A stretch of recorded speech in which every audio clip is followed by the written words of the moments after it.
बिस्मिल्लाहिर्रहमानिर्रहीम। अस्सलामु अलैकुम dear students, this is Ehsan Biowala. आज का जो लेक्चर है basically that one is the importance of biology.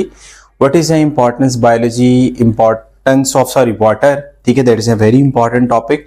Paper के हवाले से इंपॉर्टेंट लॉन्ग क्वेश्चन भी है। ठीक है, तो आज का टॉपिक हम डिस्कस करते हैं। हमारे पास जो टॉपिक है इम्पोर्टेंस ऑफ वाटर। ठीक है, सबसे पहली बात जो कि इम्पॉर्टेंट भी है, आपको ये इल्म में है कि जो वाटर है वो एक्ट करता है as a medium for life. यानी लाइफ में मौजूद लिविंग ऑर्गेनिज्म है तो वाटर एक मीडियम है लाइफ के अंदर मौजूद जो है। ठीक है, ऑब्वियसली बात है ये हमारे बॉर्न सेल्स में भी है, ब्रेन सेल्स में भी है। ठीक है, बॉर्न सेल्स की बात करेंगे तो यहां पर मेरा बेटा आपने बात याद रखनी है कि ये मौजूद होते हैं ऑस्टियोजेनिक सेल्स। बॉर्न सेल्स को हम नाम देते हैं ऑस्टियोजेनिक। ठीक है, अब ये भी याद रखिएगा कि बॉर्न सेल्स में कितने परसेंट है, दैट इज ओनली 20%। और ब्रेन सेल्स में कितने हैं, दैट इज 85%। न्यूरोलॉजिकल सेल्स जो हैं ये आपने इनका अनदर नाम याद रखना है पेपर में। ब्रेन सेल्स के अंदर कितने परसेंट मौजूद है, ये एमसीक्यूज के हवाले से इंपॉर्टेंट है। That is important for the which part, that is for the MCQs. और मीडियम आपको पहले पता होगा कि मीडियम के तौर पे करता है। ठीक है, इसके अलावा आपको पता है बहुत से रिएक्शन ऐसे हैं जिनके अंदर यूज किया जाता है, वो है हाइड्रोलिसिस ऑफ मैक्रोमॉलिक्यूल्स। मैक्रोमॉलिक्यूल्स की जो हाइड्रोलिसिस होती है, जिस तरह लिपिड्स मिसाल के तौर पर आगे जाके पढ़ेंगे, और उसकी हाइड्रोलिसिस के अंदर वाटर मॉलिक्यूल जो ऑब्टेन्ड होता है और ग्लिसरॉल और फैटी एसिड के मॉलिक्यूल रिएक्टेंट के तौर पर। और मजे की बात है, it is used as a raw material in process of which that is a photosynthesis.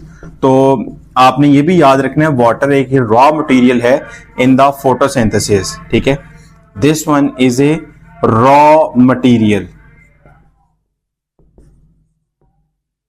के तौर पे भी एक्ट करता है।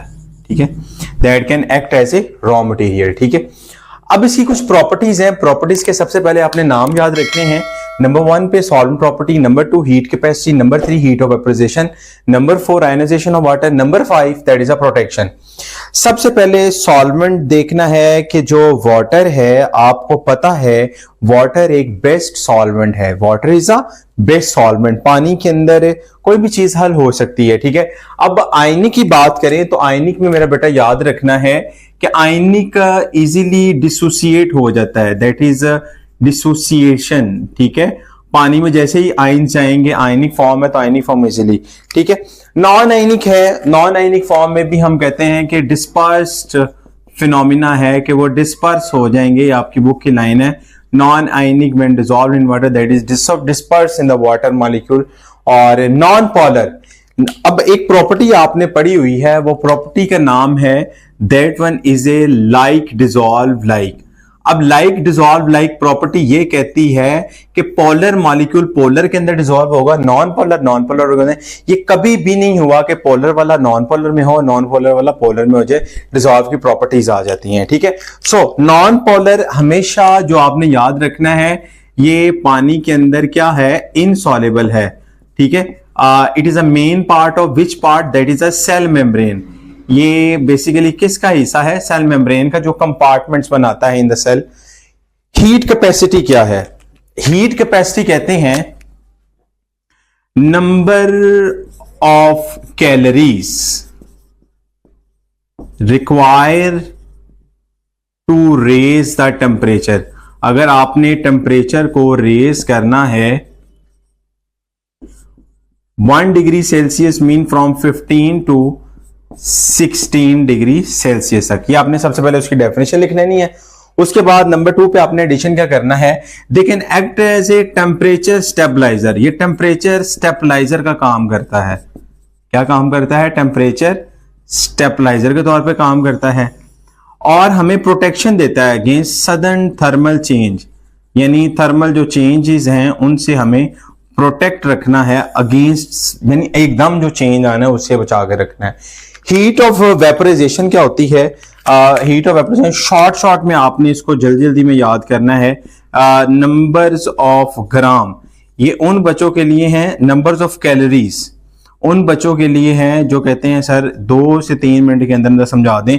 नंबर्स ऑफ कैलोरीज पर ग्राम वेपराइज्ड, ठीक है, पर ग्राम वेपराइज्ड फॉर्म में, ठीक है। It provide the cooling effects किसके अंदर, in plant during which process, transpiration के अंदर, और एनिमल के अंदर भी कूलिंग इफेक्ट होगा, लेकिन ड्यूरिंग ट्रांसपायरेशन नहीं, पर्सपायरेशन। तो ये आपने प्लांट और एनिमल वाला वर्ड जो है वो याद रखना है कि ड्यूरिंग पर्सपायरेशन क्या होगा और ड्यूरिंग उस प्रोसेस के दौरान क्या प्रोसेस होगा, ठीक है। इसके अंदर आपने लिखा होगा evaporation of 2 ml out of 1 litre that can lead to the decrease of the temperature 998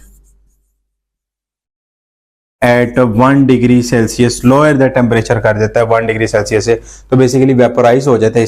इसलिए कहते हैं जब आप पानी को गर्म करते हैं तो खाली पानी है उसको गर्म करना रख दें तो कितनी देर तक वो गर्म होता रहेगा, ठीक है। लेकिन एक वक्त ऐसा है कि पतीली में जो केटल है, जो पतीली है, वो पानी सारे का सारा खत्म हो जाएगा, क्योंकि सारे का सारा क्या हो जाएगा, वेपोराइज हो जाएगा। आयनाइजेशन ऑफ वाटर में आपने बात क्या याद रखनी है, आयनाइजेशन कहते हैं कि जिसमें H2O hydrogen plus hydroxyl ion में आयंस में टूट जाता है, और ये किस डिग्री पे है, 25 डिग्री पे। तो और हाइड्रोजन आयन हाइड्रोक्सल आयन एक सेम है, 10-7 मोल पर लीटर। अब इससे मुराद आपने याद रखना है, ये एक एमसीक्यूज भी आता होता है कि किस डिग्री के ऊपर है और कितने पॉइंट पे है।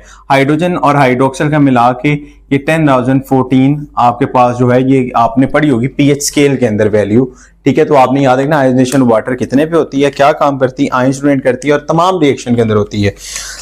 वाटर जो है ये एक इफेक्टिव लुब्रिकेंट के तौर पे काम करता है, that is a effective lubricant, ठीक है। मिसाल के तौर पर for example tear protect the surface of eye from rubbing of eyelid,